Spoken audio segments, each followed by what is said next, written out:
How are Hey. you? Oh, hey, how are you doing, Jimmy? I'm Welcome good. back. Thank you. It's good to be back. Ooh, Yeah, it's been I rough. missed you. We all missed you. Aw, thank you. I know. I've had like so many things in between here. Like in between not having electricity and then my phone broke. Oh my gosh. Like I live up on the second story deck. Well, I don't my deck is on the second story of my house. And it like the deck has like wood slabs on the ground, and I had my phone in my pocket that morning, and it already had like a crack and a hole in it as it was, and I was bending down to feed the outside cats, and my phone had fallen out of my pocket, and it just had fallen like straight like this right through the little crack of the slab down to the ground underneath. Oh my God. Completely shattered my phone, not even useful, couldn't even use it. And then I had to wait a couple of days to even get a new phone.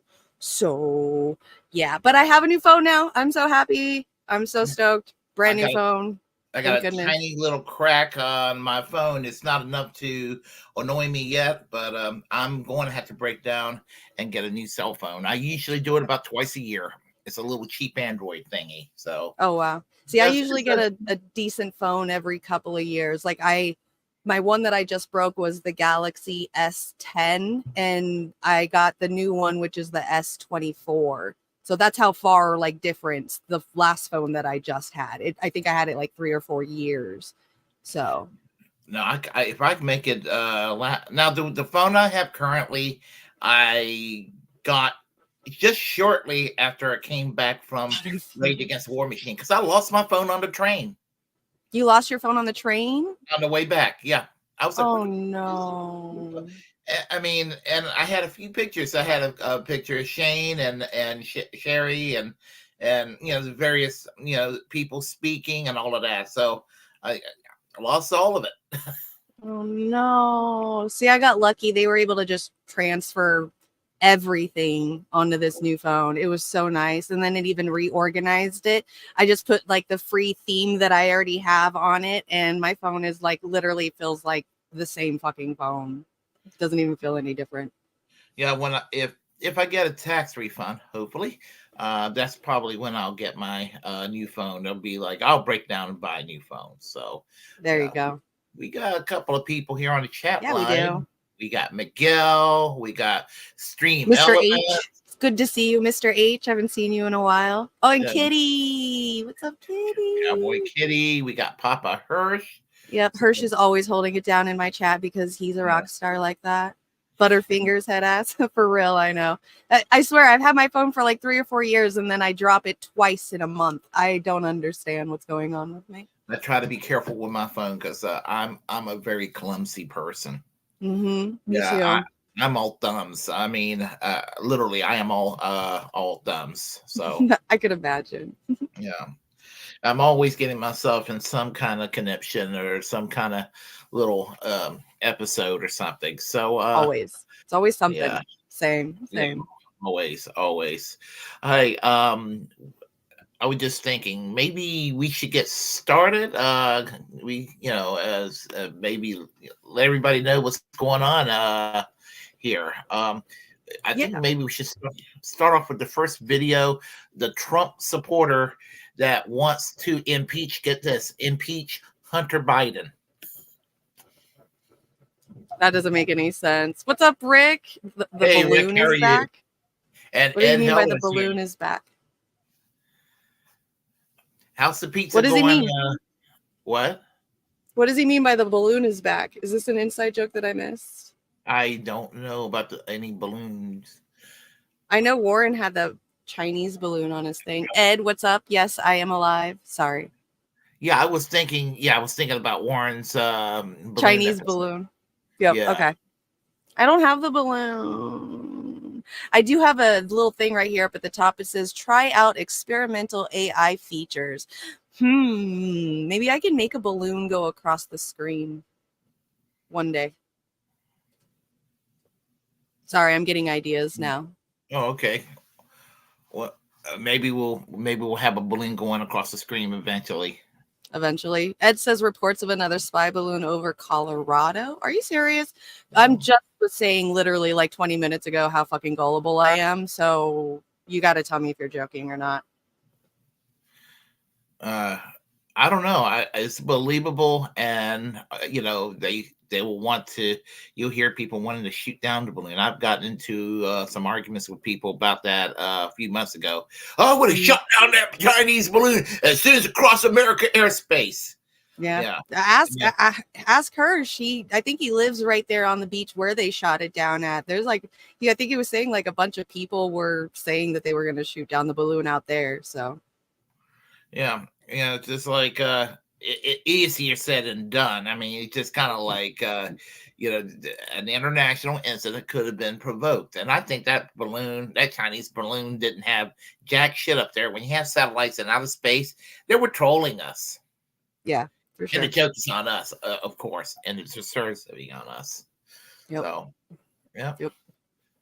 So, okay. You have to tell me though if there's a Chinese spy balloon over Colorado though, because now I'm gonna go looking for it if there is. Yeah, it'd be interesting. That's the case, right? Yeah. For sure. Yeah. All right, go for it. You want to get your first story going? Oh yeah. It's basically deep fat fried onion nuggets. It's basically the guys from there. They're commenting on this Hunter Biden, whether Hunter Biden should be impeached or not. This lady who's a Trump supporter. So okay. Oh, you want me to get this up then? Yeah, okay. Yeah. I'm gonna let you handle the first one so I can go run to the bathroom really quick. All right, we'll do. Let me go ahead and okay. Let me go ahead and do this real fast. All right. Sorry about that. Let me. You're fine. You're good. Yeah. Okay. Give me a second here. Onion rings versus onion nuggets. Discuss. Sorry, while you're doing that, that's what Ed Heller said. I say no to onions, anything, but I do like chicken nuggets. Chicken nuggets are the best. Yeah, I like red onions. I like strong red onions. Oh, Hirsch, thank you for subscribing. Oh, I got a subscription on my Twitch. Thank you. He's been doing 4 months in a row. My longest subscription right there. He's first. Hey, congratulations. Let me get my playlist here. We'll get it ready, and we'll do it this way. All right. Get it, Miguel, up in my Twitch, Mr. H. Oh, I know what I'm doing wrong. So again, this is an example of me being all thumbs. All right. There you go. Yeah, use up those emotes in there. I love that one. I love that I can get away with some weed stuff. I can't hear any of the sounds though because I don't have my Twitch thing open, so don't use the sound bits in there. No problem. No problem.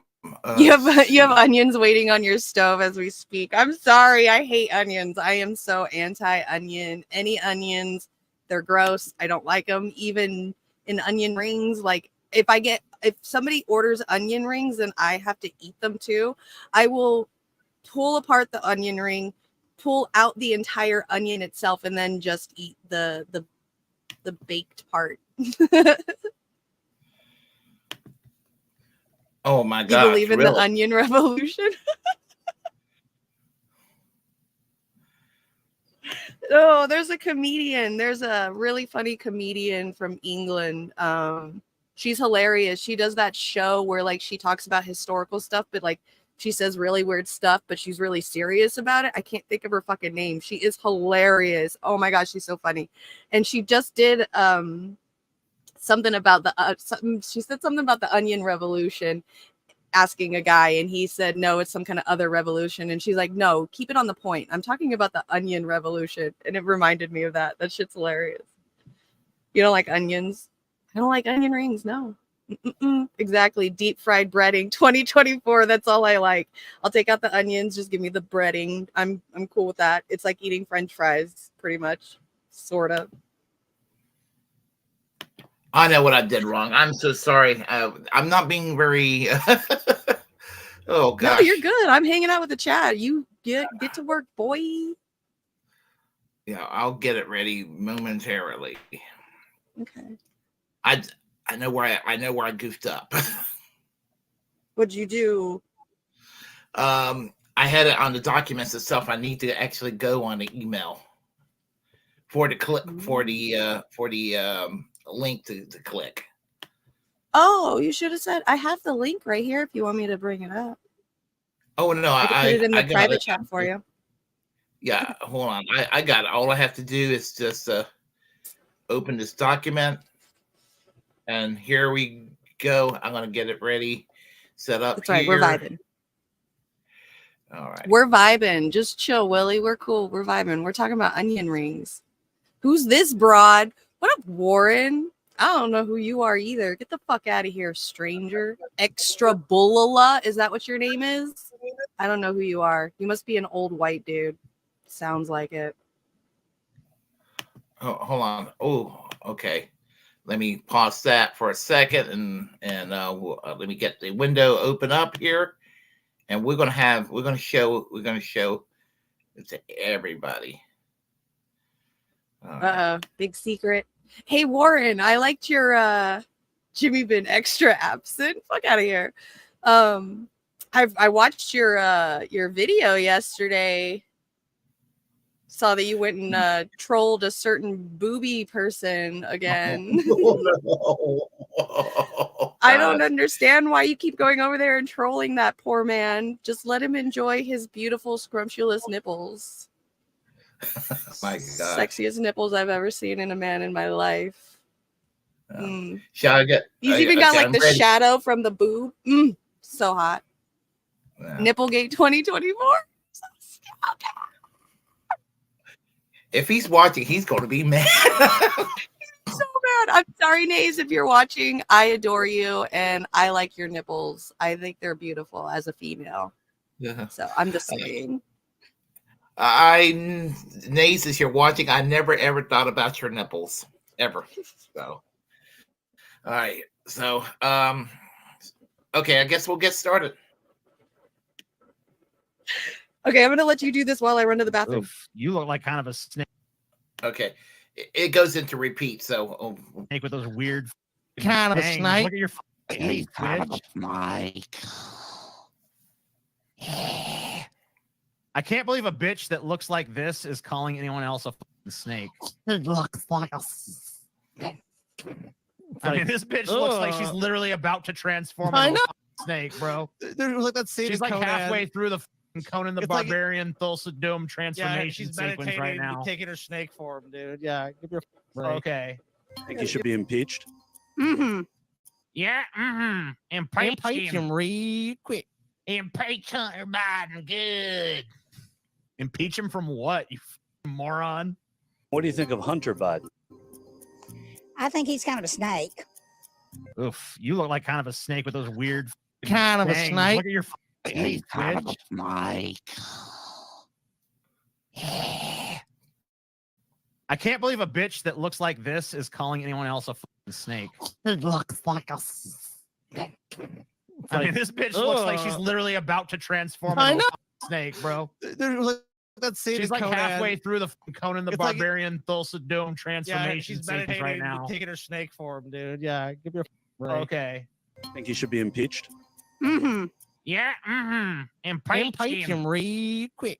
Impeach Hunter Biden. Good. Impeach him from what, you moron? What do you think of Hunter Biden? Yeah. So basically, apparently, she thinks that Hunter Biden looks like a snake. And apparently, she doesn't realize he can't be impeached because he's not an elected official. So the joke is on her. And, I just thought that was kind of funny. That was the guys from Deep Fat Fried / Onion Nuggets / The Amazing Atheist. And I just found that humorous when I saw that. a couple of days ago. So let's see what we have here on the chat line, everyone. Hey, Warren, how are you today? See, he thinks I was making fun of how women back high and all of those delicious little vanilla kisses. Oh my gosh. Oh my God. He's going to hate me if he watches this. Willie's going to have to mend fences with me and Nipsey Hustle. All right. You sent that man on Warren. Okay, and we have here, Nay said he's been kicked off of social media. Yeah, I saw that video last night, and what I got to say is, it was funny, but I don't know if I would have done that, but hey, a joke is a joke, and that was objectively hilarious when I saw that. So, let's see here. To be fair, I only visit his stream and talk about his nipples once in a blue moon. Why? Let's see. Why are you sexually assaulting him, Warren? Oh my gosh. Okay, and let's see here. I've been watching Gems as a cat too much. Let's see. It's objectively hilarious. It's objectively hilarious. It is. So anyhow. So anyway, shall we get yeah. So what's up, Jimmy? Huh? I guess basically his nipples.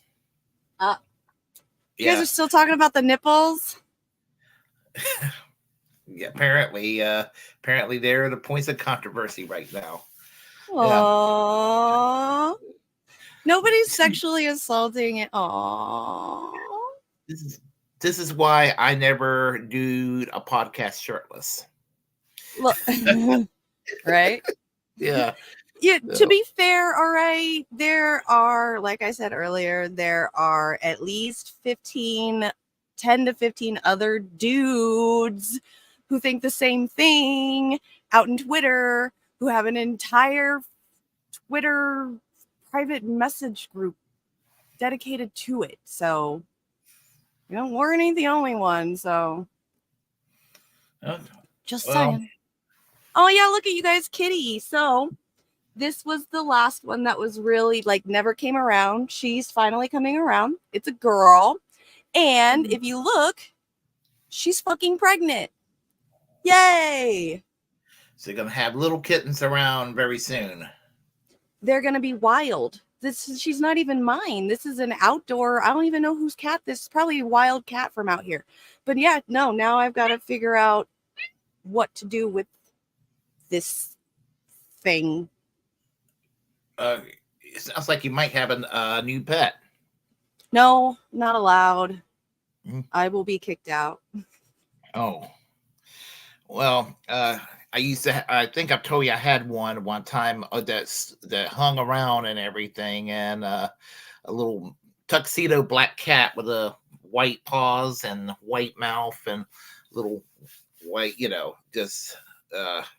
yeah, that was a beautiful cat. I had no idea what happened to it. I think it got hit by a car. So it happened when it happened about 4.5 years ago. Never saw that cat again. So that's what I'm going through right now. I think she had a brother a couple of months ago. It was Oliver.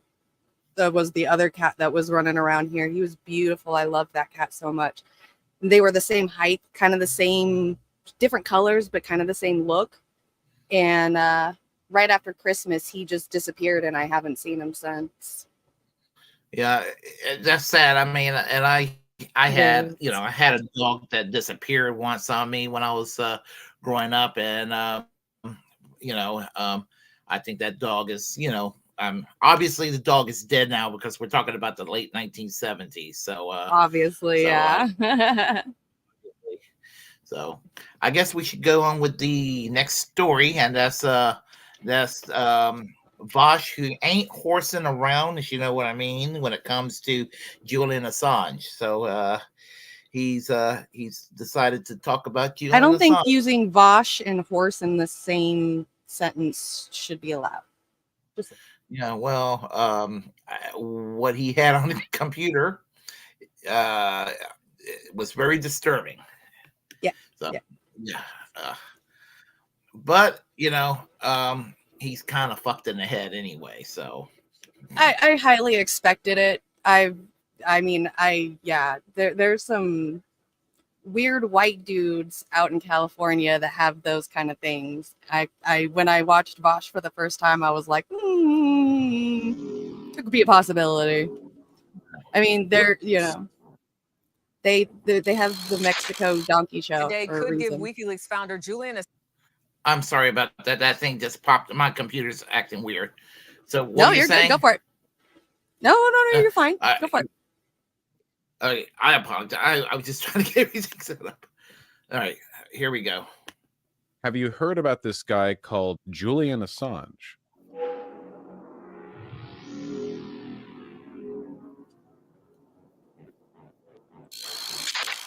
Today could give WikiLeaks founder Julian Assange his final chance to avoid going on trial in the United States. Assange has been in a British prison since 2019. He is wanted by the U.S. for leaking secret military files more than a decade ago. MTS Taib is in London. MTS, good morning. So I've talked about this before, but just to make my position on this perfectly clear, I think that Julian Assange is a freak and a weirdo. And I think that people who defend Julian Assange online are almost always themselves freaks and weirdos. And that's a pot calling the kettle black. Mm-hmm. Absolutely. Yeah. And he had his nerve saying that. I think that he's also in a lot of ways like very much aligned with the interests of let's say political groups that we're not fond of here in this channel.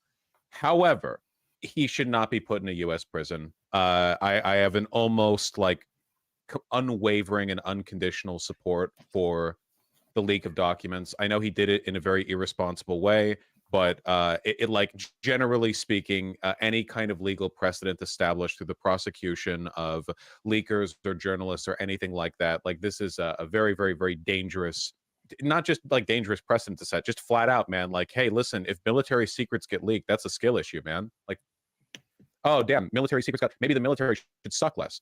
Huh? Like, I don't know, possibly. Like, don't. What I'm saying is, like, don't get mixed up in this, right? Like, Julian Assange himself may be a freak or a weirdo, but the American prosecutors who want him dead and buried, and this has like been a long time thing, right? Biden wants it, Trump wanted it, Obama wanted it. They want him dead. Because like he undermines state power. You know, this was actually like a big disillusioning moment for a lot of Trump supporters because a lot of people thought Trump was some kind of like, anti-military industrial complex maverick. And then when Trump was in power, he also wanted, Julian Assange to be dead and buried. Right. So this is very much just like an American power thing. And as much as I don't like Assange, I don't like American power a hell of a lot more. My interest here, it's very, very much aligned that way. Good morning. Well, as you can see, a lively crowd of Julian Assange supporters have gathered here outside London's High Court, but he will not attend because his lawyers say he's simply too ill. Now, the defenders of the WikiLeaks founder say he's committed no crimes and should be protected by press freedoms. But according to prosecutors in the U.S., Assange seriously violated espionage laws and must face justice in an American court. Julian Assange forcibly dragged from the Ecuadorian embassy in London by British police back in 2019. Remember? But his arrest would mark the beginning of what has now become a nearly 5-year legal battle as the 52-year-old Australian fights extradition to the U.S., where he faces... Yeah, look, you can take a look at the charges right here, okay? Indictments by the Department of Justice. Assange not named a sealed indictment, federal grand jury issued a sealed indictment, blah, blah, blah. First indictment, charge of conspiracy to commit computer intrusion. Charge of conspiracy to commit computer intrusion, a crime that carries a maximum 5-year sentence. The charges allege that Assange sought to help Chelsea Manning, remember her? Crack a password hash so Manning could use a different username to download classified documents. Remember, we like Chelsea Manning here. We're big Chelsea Manning fans. All right, that's cool. And then in the superseding indictments, charges under the Espionage Act. 17 new charges relating to the Espionage Act, maximum sentence 170 years in prison. It wouldn't actually be 170 years if he got found guilty for all of them, but he probably would die in American prison. Conspiracy to obtain and disclose national defense information, based. Conspiracy to commit computer intrusions, based. Obtaining national defense information, based. Disclosure of national defense information, based. Yeah, And basically, like after his arrest, they've been trying to extradite him to the United States so they can put him in a hole in the ground here in the States. And he's been and they've been trying to fight off that because he doesn't want to be put in a hole in the ground, as I understand it. In late June 2020, a grand jury expanded the indictment. They say broadened the scope of alleged computer intrusions. Assange allegedly told a Hacking at Random conference that WikiLeaks obtained non-public documents from the Congressional Research Service by exploiting a small vulnerability in the U.S. Congress's document distribution system, telling them this is what any one of you would find if you were actually looking. The charging document also accused Assange of gaining unauthorized access to a government computer system of a NATO country in 2010, and in 2012 of conspiring with hackers, including members of LulzSec and Anonymous. The indictment also described Assange and WikiLeaks' alleged efforts to recruit system admins to be sources, and Assange and WikiLeaks' role in helping Snowden flee the U.S. and their use of Snowden as a recruitment tool.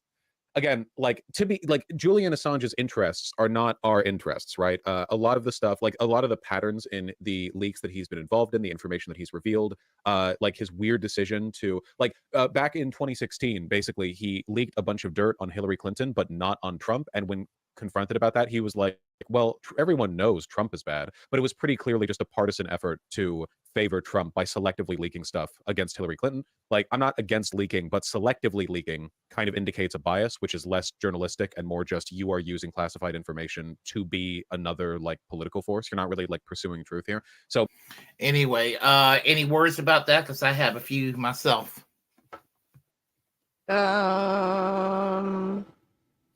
It sounds Vashi, typical Vashi. Yeah, very, very State Department like.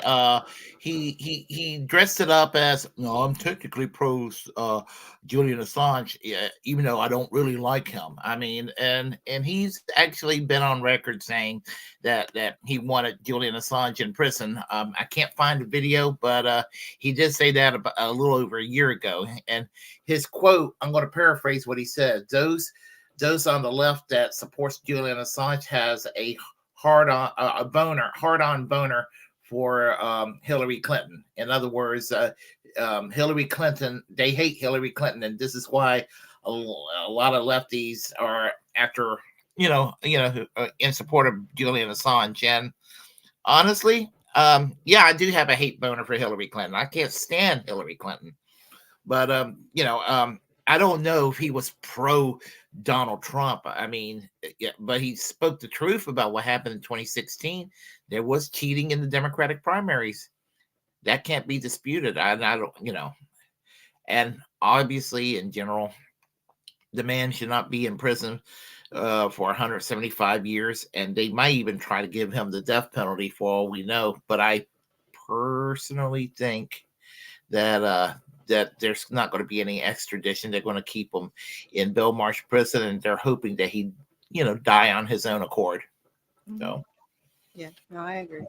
Yeah. So, I mean, but what, like what Vosh was saying too, like how he thought it was biased because he just released it about Hillary and not, even if it was biased, even if that was his intention, because we don't even really know.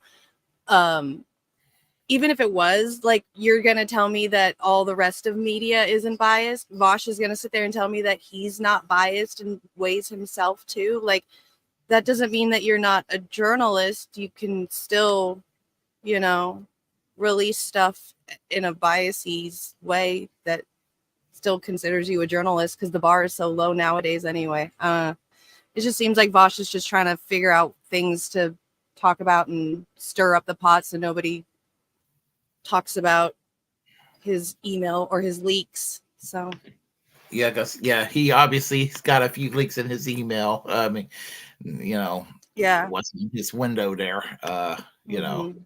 Not good optics as far as I'm concerned. So, Right. next subject would be Alexei Navalny. And basically it's a Glenn Greenwald video about Alexei Navalny, an unsavory manufactured product of the West. And he's going to do a little truth telling about how much the West is trying to paint him out to be something positive that he's not. I mean, I just found out a few things here, so let me go ahead and we'll get this started underway.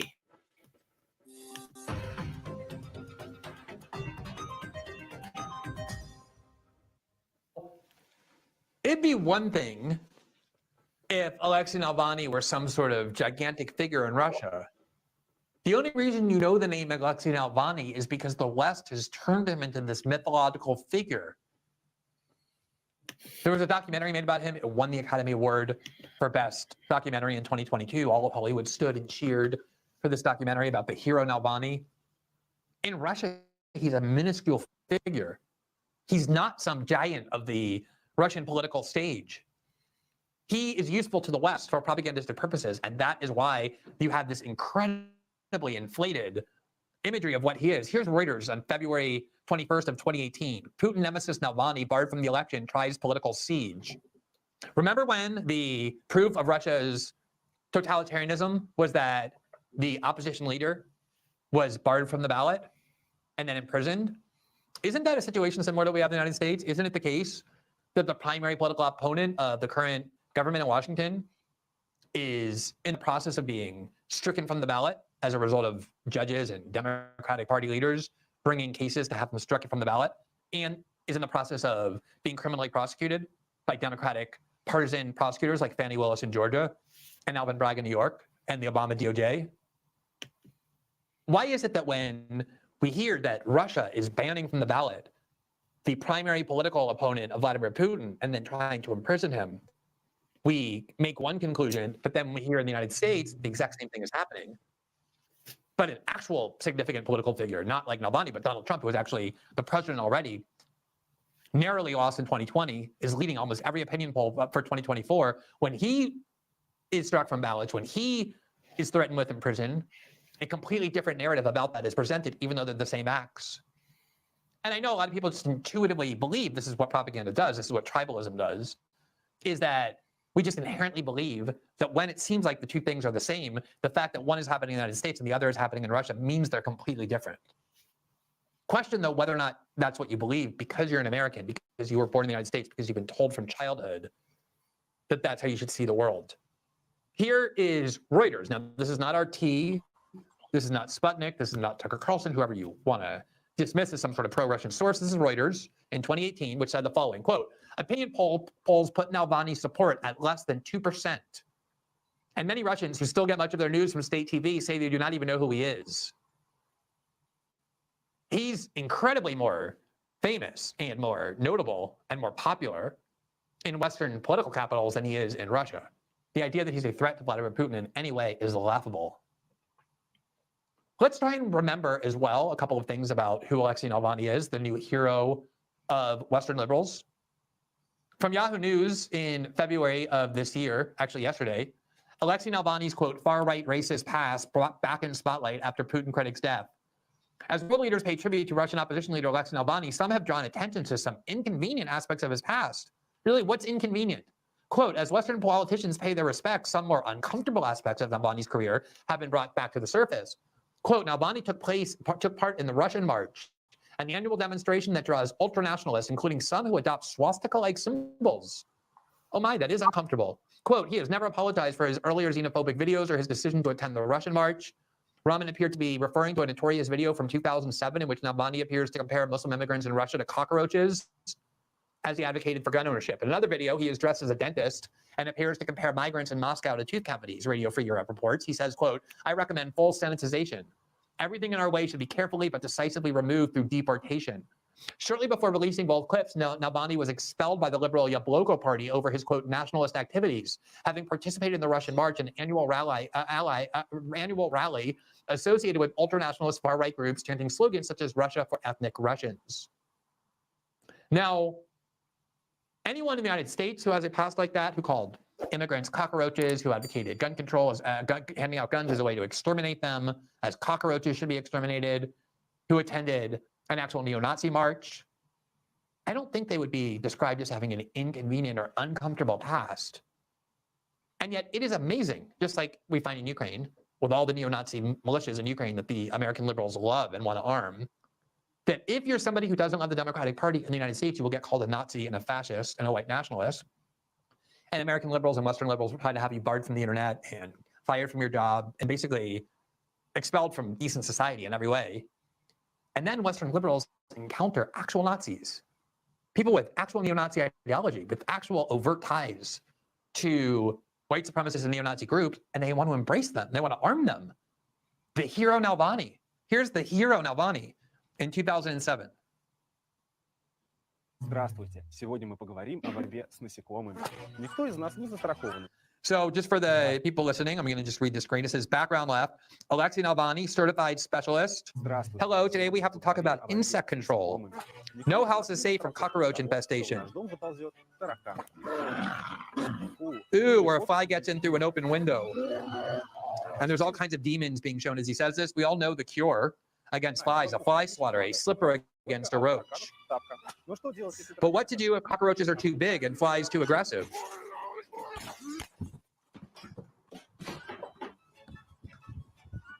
In such cases, I recommend a handgun, as he shows a handgun. Yes to allowing firearms. Now, anybody involved in an ad like that in the United States would be deemed a Nazi for the rest of his life. The Western media looks at this, and because of his propagandistic value, they turn him into some kind of like civil liberties leader. And of course, the same exact thing has been happening for the last 2 years in Ukraine. For the last decade in the Western press, every time the Azov Battalion has been referenced, it has been described as a neo-Nazi group, as a group with Nazi ideology. And to this day, you see Azov battalions and their leaders and their soldiers, and they have all kinds of neo-Nazi insignia on them. Here's how the New York Times tried to grapple with this in June of 2023. Quote, Nazi symbols on the Ukraine's front lines highlight a thorny issue of history. Do you love these words? Oh, uncomfortable, inconvenient, thorny when they're talking about actual neo-Nazis? Quote, the troops' use of patches bearing Nazi emblems risk fueling Russian propaganda and spreading imagery that the West has spent a half-century trying to eliminate. So far, the imagery has not eroded international support for the war. It has, however, left diplomats, Western journalists, and advocacy groups in a difficult position. Calling attention to the iconography risks playing into Russian propaganda. Saying nothing allows it to spread. Even Jewish groups and anti-hate organizations that have traditionally called out hateful symbols have stayed largely silent. Privately, some leaders have worried about being seen as embracing Russian propaganda talking points. Anyway, yeah, when I saw that little commercial that he was here, he was talking about the fly swatter and the shoe and all of that, and the obviously Middle Easterner coming in there. I was thinking, you know, that could almost be a Marjorie Taylor Greene ad. So yeah. So anyway, any thoughts on this? This is normal, typical American behavior. It's interesting how he used Ukraine as like the example of you know, us choosing like and picking the sides of the bad guys and letting them do what they want to do, but then trying to interfere with you know, the real, or what they consider the bad guys who are just other leaders. Like what they're doing in Russia with Putin and how they're propping up the Navalny guy and shit like that. It's just another tactic that they use. I mean, if the country doesn't, you know, westernize themselves or do anything, ally themselves with America, then that's what we do with them. If they do, then we let them do what they want. I think a better example would be what's happening in Israel and Gaza and the West Bank right now. I mean, you know, everybody sits there and asks, even just this week, Piers Morgan was asking two guys, or that guy, I can't remember his name, that if Hamas should be in power, and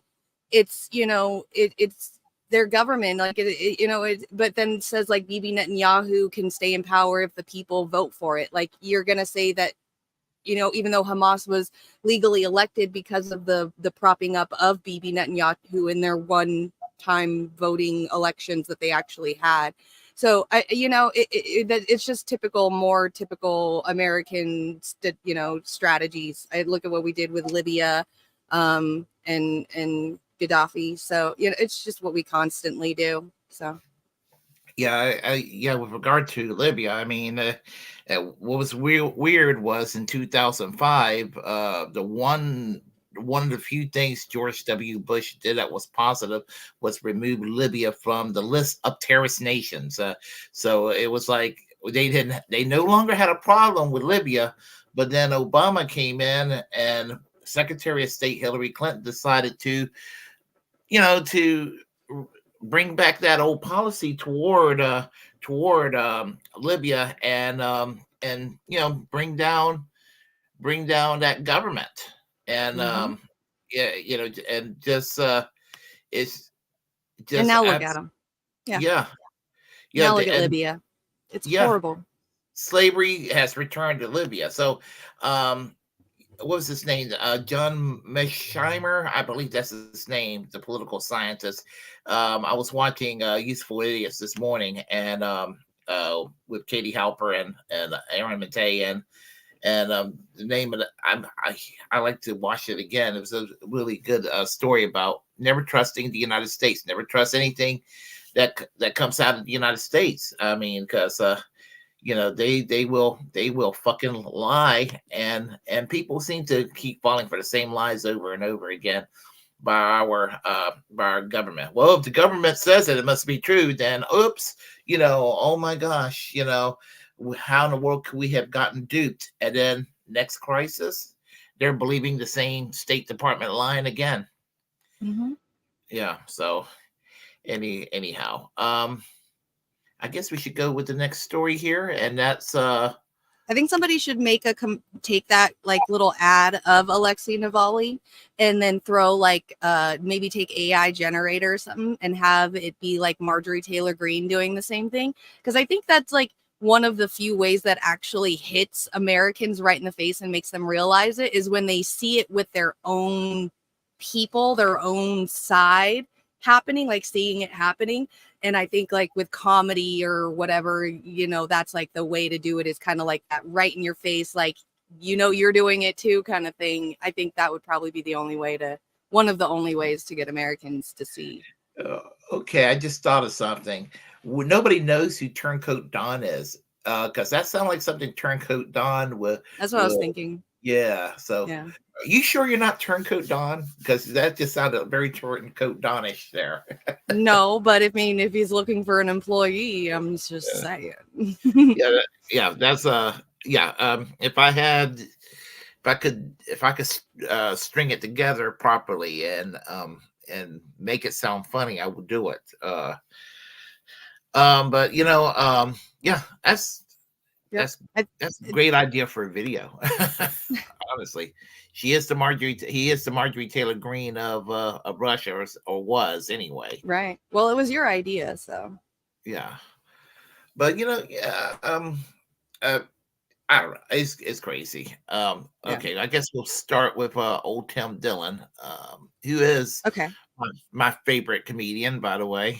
Okay, and he talks about the Putin Carlson interview. Down the Tucker Carlson interview with Vladimir Putin. Yes, man, I swear to God, you can cut the ego with a fucking butter knife in that. Just to say really quick, that was a man that like the back and forth like manosphere shit that was going on in that. Oh my God, like I just kept trying not to gag throughout the whole thing. I'm like, can I just see a boobie or something feminine in this one time? Because this is like, it was just so, the games that were played. Yeah. He played Tucker like a fiddle. Yeah. So, yeah. Because Putin called me, you know, and we don't talk as much as we used to, and it is fun when he calls. And he has, here's the thing about him, he has a very subtle sense of humor. And I appreciate that because I'm more gregarious and Latin, and that's why it always worked as a friendship, because friendships need to kind of have those opposite components. And his clan is from St. Petersburg, and I know more people in Moscow, but we do have, certainly there's an overlap. And he called me and said, I'm gonna have Tucker on. And I said, you know what? I said, do a whole thing. I said, give him a dissertation. And he goes, no. I go, do it. And he did it. That's for the people that think that I really know Putin. That there are people that watch your show that think like Russia pays me, because I've questioned our policy, our dedicated policy of nuclear war. The American defense establishment's dedicated policy of more nuclear war. I watched the interview. Favorite part was when Putin was like, hey, he said to Tucker, he goes, hey, thank God you didn't get into the CIA, because Putin doesn't respect anyone who doesn't have real power.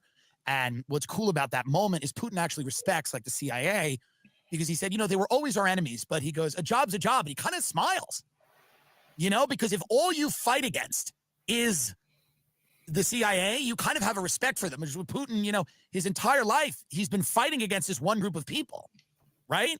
And the way he said that to Tucker, he's got, Putin doesn't care about people in the media. He doesn't, I don't think he really respects the media. This is not, so when he said that, he's like, oh, thank God you didn't get into the CIA. He was basically like, I would have respected you if you were here to poison me, because that's the type of guy he is. And that's the thing. Here's why Putin is, even though he is murders people, here's what's interesting about Putin. He's not on TikTok.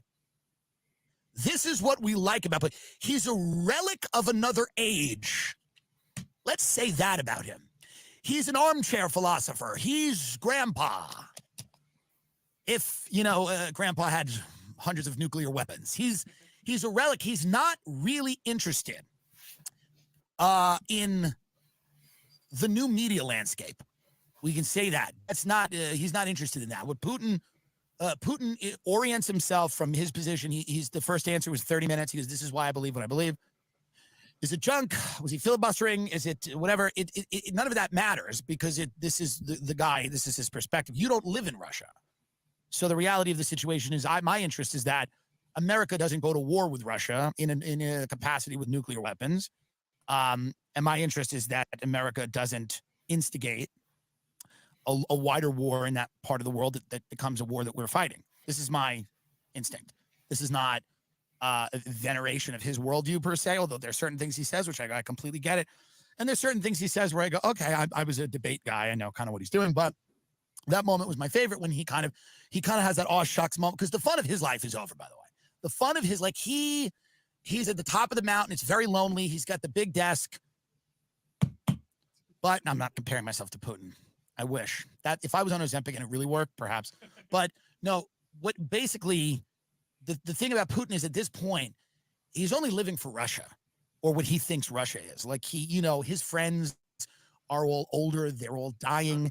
The excitement of his life, being a spy, climbing the ranks, fucking the women, killing the people, your life almost being taken all the time.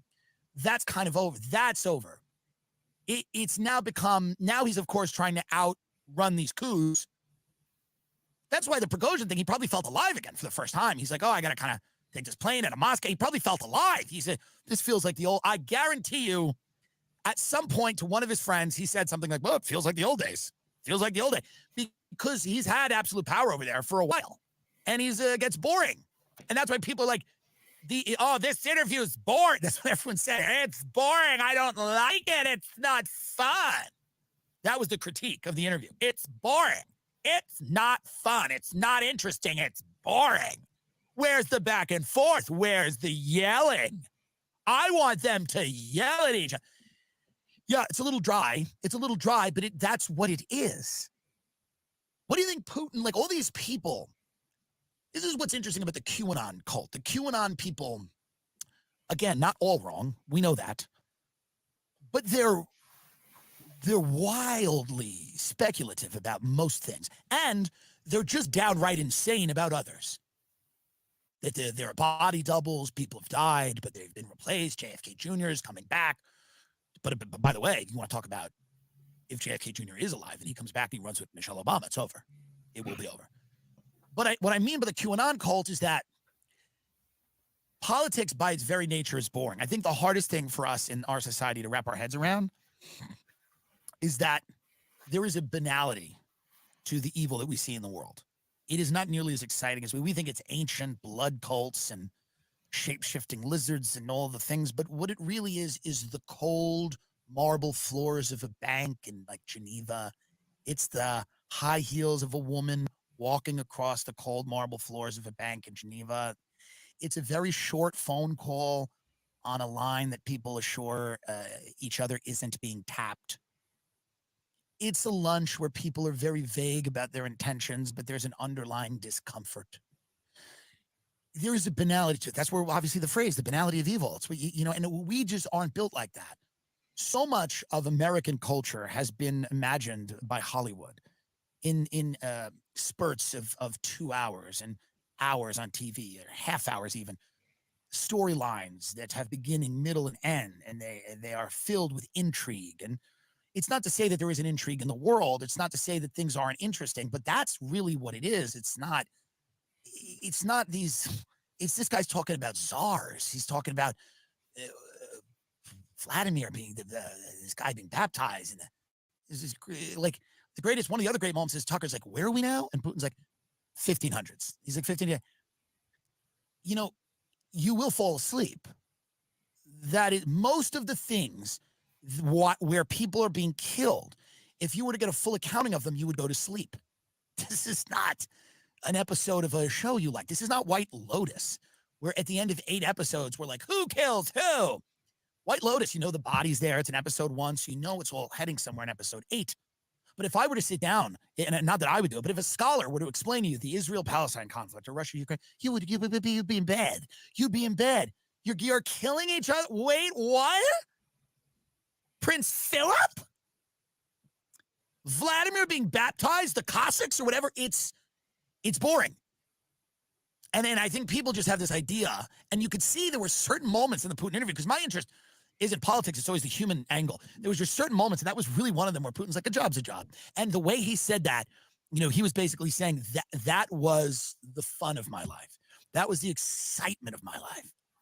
The funnest part of when you're a comedian, a lot of times, is when you're running around open mics, not knowing what will happen. And you have all these people, and you're all on the same level, and you're all running around eating slices of pizza, and you're all broke, and you're all trying to figure out how to be a comedian. Not to say that you don't find fun throughout your career. You do. But it changes. There's more pressure. There are expectations. Sacrifices are greater. They're more real. In the very beginning, you sacrifice almost nothing. The expectations are very low. You're having a lot of fun. I think in Putin's world, when he was a spy and he didn't know that the future of Russia is resting on his shoulders in his mind, he had a lot more fun. It was a lot more fun. And you could see that when they were always our enemies, but a job is a job. He's like, without them, what are we? What are we? What are we? He has a respect for the enemy. He does not respect media. He does not respect interview. He does not care. In the beginning, he goes, are we having a show? We're going to have a talk. So if we're going to have a talk, I'm going to talk for 30 minutes. You're going to be bored. Some of your viewers will tune out. I don't care. I don't respect you, and I don't respect them, because I'm one of the very few people on the planet that has a nuclear arsenal. I respect those people. Just like when he said, I don't speak to Biden, but our agencies talk. We have communication. They say to me, that nuclear test is not about you. I say the same thing to them. Our agencies talk. They talk. So seeing the kind of light, his eyes lit up only a few times, but during the interview when he said, yeah, they were always our enemies, but a job's a job, you could tell. And I felt, dare I say, oh no, they're coming for me now if I say it. Dare I say, I felt a little sorry for him. Because he's locked away in that palace. He's locked away in the palace. And he's basically got, in his mind, the history of the Russian state on his shoulders, you know? And it's not that much fun, probably. He's not having that much fun. And then for that second, he remembered, you know, back when it was fun, me and the guys, people are trying to kill us. We're trying to kill them. We're trying to turn assets. They're trying to turn us. It's a deadly game, but it's their game. You know, it's their game. And he goes, yeah, job's a job. He respects that. There was something interesting to me about that. I'm familiar with his rationale for the Ukraine war. I didn't need to know that. I'm familiar with that. I'm familiar with most of it. His history lesson in the beginning, obviously, came as a little bit of a surprise. I don't know all of that. But I kind of know exactly why his worldview. I'm aware of it. But the human moments that dripped out where he goes, yeah, it was we had fun. You know, a job's a job. They were always our enemy. We were always going against them. Any thoughts about that? I swear to God, like the man ego just got thicker. It literally took him, 12, 13 minutes of a literally made up story about Putin's life just to say that he felt bad because he's trapped away in a castle and doesn't get to kill people anymore. Like, does that guy that's on the show not realize that Putin kills anybody who runs against him? Putin can get out of that mansion anytime he wants. He doesn't have the state of the entire country on his back. He wants it on his back. That's why he kills his oppositions. I don't know who that guy was, but Tim Dillon. I have no idea who that is, but it just seemed like more manosphere ego stuff, feeling bad for Putin, making Putin seem like this really nice, kind, wonderful, fun killer who's just now trapped in a closet like Rapunzel and can't leave. Like that was horrible. That was horrible. I don't necessarily think he was praising Putin, but I think it was really more about how Tucker Carlson got played like a fiddle by talking about Putin. That's kind of how I. But I mean, yeah, okay, to a point. But I mean, it maybe to some people, but to me, it just seemed like he just gave like a 30-minute talk about the history of Russia and why, they deserve their land and stuff. To me, it kind of reminded me of Israel and how they're trying to do it with Gaza. Like, we've had this for this long, so it's our place. It kind of seemed like the same to me. And then when he did the whole joke about saying that, you could have been in the CIA, thank goodness you didn't, like, it was just a joke. Like, I understand him when he said, like, he doesn't respect media, but he respects enemies. But I just don't see how that's something to look up to or something to be, like proud of, I guess, or something. Or like, I just don't see it as a good thing. Like I don't know. Yeah.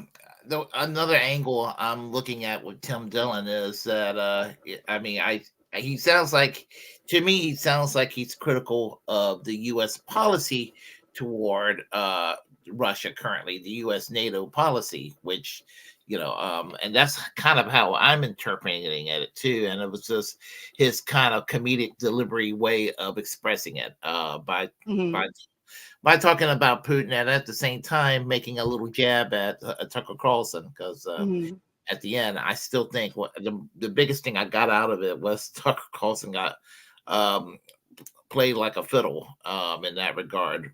Although I will say this about Tucker Carlson: all the people who are getting upset about Tucker Carlson interviewing him were not upset when other journalists and commentators and all that were interviewing him in the recent past.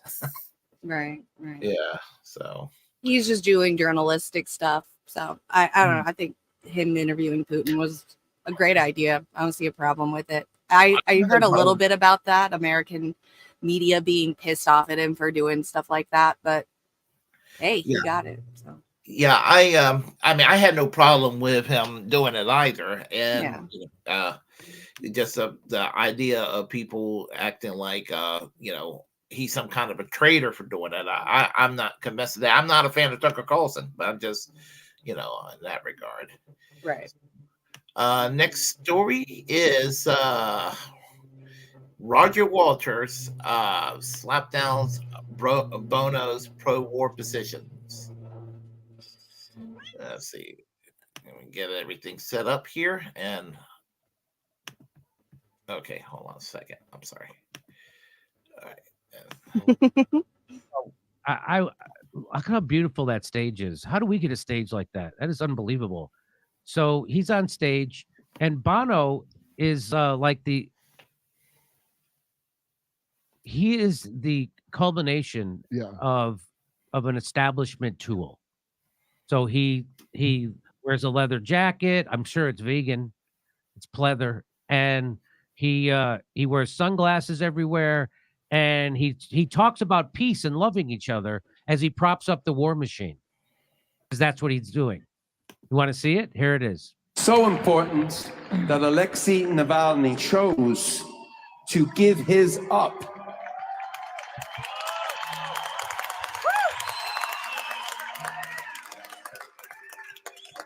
Apparently, Putin would never, ever say his name.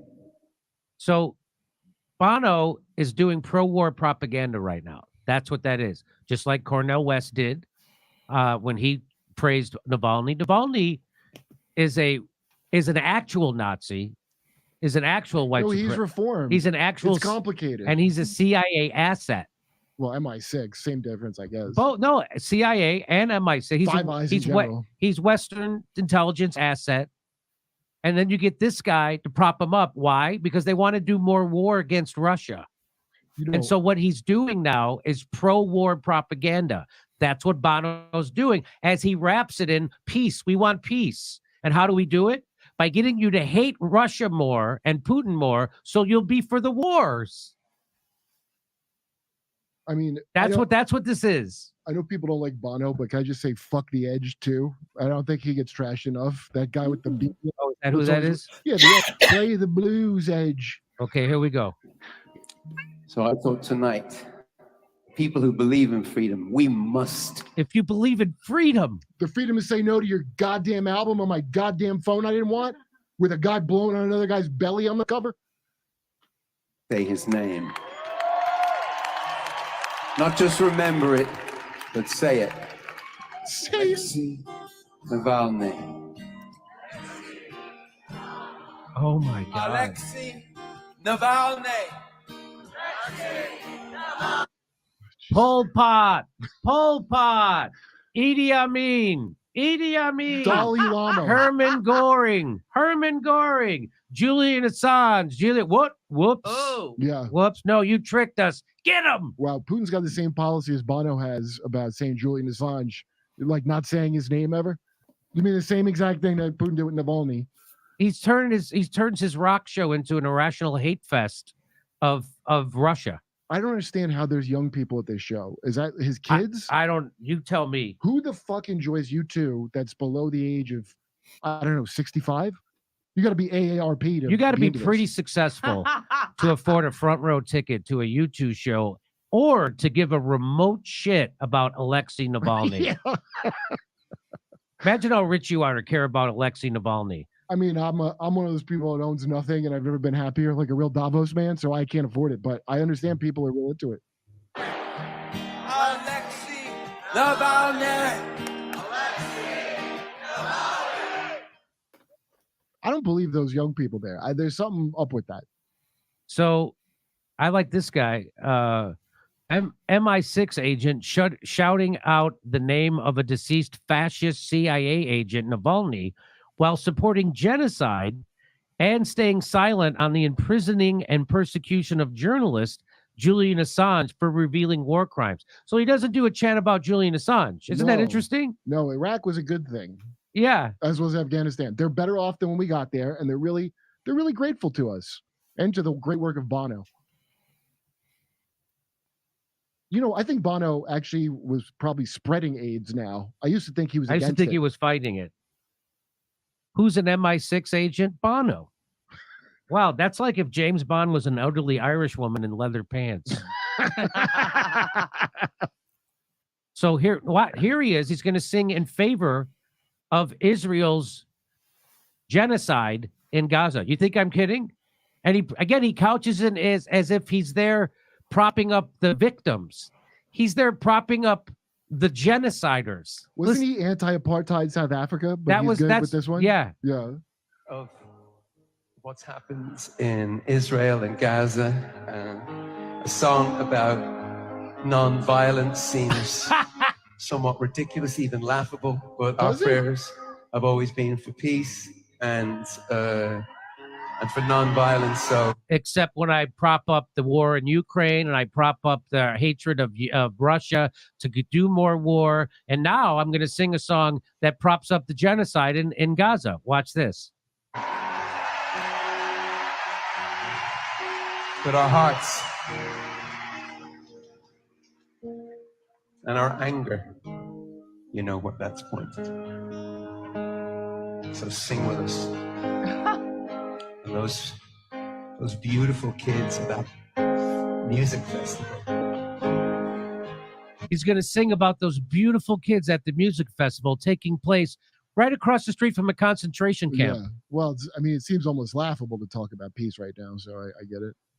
Remember that music festival? Could you imagine going to a music festival that's across the street from a concentration camp? I mean, I didn't know, not outside of Germany. They like raves and concentration camps. So watch this. So it's not bad enough that he supports the genocide in Gaza. He's now going to sing a song about Martin Luther King that they're going to repurpose to be about October 7th. He's going to do an Elton John, Princess Diana. Watch this. Oh my God. Talk about cultural appropriation.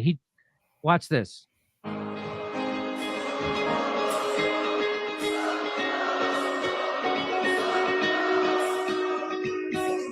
Early morning, October 7th. As the sun is rising in the desert sky, stars of David, they took your life, but they could not take your pride. Wait, hold on. Even if they got shot by the IDF, I would lose some of my pride if I was one of those beautiful kids that accidentally got shot by my own dumbass troops. Could not take your pride. Could not take your pride. Could not take. So he just kicked to the curb the man that this song used to be about. Sorry, pal, but the place is going condo, so we got to toss you out. Wait, was it about? In the Name of Love is supposed to be about love for your fellow man, not love for your oppressor. Was it about Mandela? Whatever they have on you guys, just let it happen. This is completely your fault. That's right. We are blaming you too. Was it Mandela? That was about Mandela, wasn't it? That song? Nelson Mandela. I could have sworn it was because he would talk about Bishop Desmond Tutu is tired of maybe waiting that for the was West. it. Yeah. So he's actually inverted the I song. thought it was wasn't Martin Luther King. Doesn't matter. He's inverting it. That's incredible. That's incredible. That's like satanic. Wow. And here's what Roger Waters has to say about it. Anybody who knows Bono should go and pick him up by his ankles and shake him until he stops being SHIT. Whoa. You know, we have to start speaking to these people and saying, your opinion is so disgusting and degrading when you stand up for the Zionist entity. What he did in the Sphere in Las Vegas a couple of weeks ago, singing about the Stars of David, was one of the most disgusting things I've ever seen in my life. Are you not familiar with the band U2? Anybody who... And why do you think... So... Roger Waters is calling out Bono for bowing to the Killers. Yeah, no shit. Of course, Bono will say that he was speaking in defense of all people everywhere, but it's not what it's everything that he's not acknowledging too. He's not acknowledging Julian Assange. He's not acknowledging that Alexei Navalny was a Nazi. He's not acknowledging that Israel's committing a genocide in Gaza. I mean, you would think Bono would at least have mentioned the kids getting killed, and it's about the score's 20,000 to what, 1,600? Yeah, they're using Bono like a bumper on their car to protect them in traffic. That's what the establishment is doing. I mean, how out of touch could you be that you think Bono is like the way into the hearts of the kids? So good for Roger Waters. Be more like Roger Waters and less like Bono. Who is like Bono? Be more like who? Those assholes at that concert. That's who. Those kids. There's no fucking way that concert was filled. That is cameras on those young people for very specific propaganda reasons. No one that young is super into U2. Okay, I don't believe it at all. Sorry to be all Taylor Swift psyop. Really, no kidding, right? Who the fuck would be that? How old is Bono? Right? There's not. Look, it's only like old, like. Hey, Siri, how old is Bono? He's 63 years old. He's older than me. Okay, people my age don't ever bring up liking Bono. Okay, I'm 46. That's pretty old in the world of the kids. Those were like Zoomers in that front row. One of them's got to be his daughter or something. Or they're planted. Oh, they're planted. Like, I'm sure there's some kind of like payoff where he does a little switcheroo. He also got knighted not that long ago. Yeah, of course. And, I mean, it's over. Yeah, he was all like Ireland, Bloody Sunday. Now he's all British Empire. He's all about it now. Hey, come see us live on tour in Los Angeles. Yeah, I know that was a bit long, but I just thought it was kind of important to discuss it because I have quite a few things to say. So, any thoughts on this? I think it's disgusting that Bono did it, but I mean, I'd have to agree with Jimmy and stuff. I don't think there's any kids or youth that's probably going to that concert without their parents, most likely. I mean, even me as in like a millennial, I've only met like 2 people in my entire life that listen to U2. And they were, when I was in my 20s, they were already in their 40s. So, I mean, now they're, 50s or 60s now. So, yeah, but Bono doing that, I think that's stupid. Yeah, it just reminds me of, a lot of celebrities that are doing that. So, Well, I tell you how old I am. I remember when U2 was starting out, and I was like one of the few people that was into it. And I was in the middle school. I was like in the, prior to high school. And I was like one of the few people that was into U2 back then. I can't stand them now, but I still like the earlier material. And it was the first concert I've ever attended. However, Bono's a jackass. I mean, he is, and that display he did at that concert, horrible. But this is not the first time. I mean, you know who Jesse Helms? You know who the late Jesse Helms was? He was a segregationist senator in North Carolina. He was a segregationist that won the U.S. Senate race, and he never ever, he's never, said I'm sorry or anything like that. He was like a racist to the day he died. Horrible homophobe. All you can imagine, and Bono decided to meet up with him and some photo op, and they were sitting there just being buddies and all that. And I don't exactly believe in cancel culture, but when I saw that, I was like, no, fuck Bono. Yeah, I don't care. I don't care about that man. And like Jimmy said, Jimmy Dore said, no mention of Julian Assange, no mention, and omitting the fact that the Navalny, neo-Nazi, or at least a harsh, hard right winger, if you want to be charitable, but no, nothing about Julian Assange and this overly, finding a song about Martin Luther King to praise Zionism. I mean, I would think that would alienate a lot of folks, YouTube fans, in that regard. I'm just beside myself. Yeah, I never figured Bono to be a Zionist. They're celebrities. I mean, anti-Putin, pro-Israel. Sounds like media talking points. So yeah, so just I just managed to lose more respect for him than it was already a lot of lost respect, and I managed to think less of Bono as a result. And the more I hear Roger Waters talk about things, the more I like him. I've always liked Pink Floyd, but I've actually, my opinion of Roger Waters have gone up, more positive, and gets more positive the more I hear him. I'm just like, I never knew he had it in him politically, but I figured he was left leaning, but I'm impressed every time I hear him talk. So right. Yeah, see, I agree. Like, thank you for wording it a lot better than how I worded it. Pretty much, wealthy person maintaining common interests with the elite. So, oh yeah, absolutely, celebrityism. Yeah, absolutely, in a profound nutshell. Yeah, absolutely. So, I guess we'll go with the next story. Let me get everything set up over here, and let me stop this computer here before. There we go. Okay. This one is kind of segued into Israel, and it's Brianna Joy Gray and Representative Dean Phillips. On he was a guest on Bad Faith podcast, and the name of this video here is "Where's My State? Black Jewish Clash on One State Solution" with Representative Dean Phillips. And let's see, we'll go ahead and get everything set up and underway and all that. So let me do this here.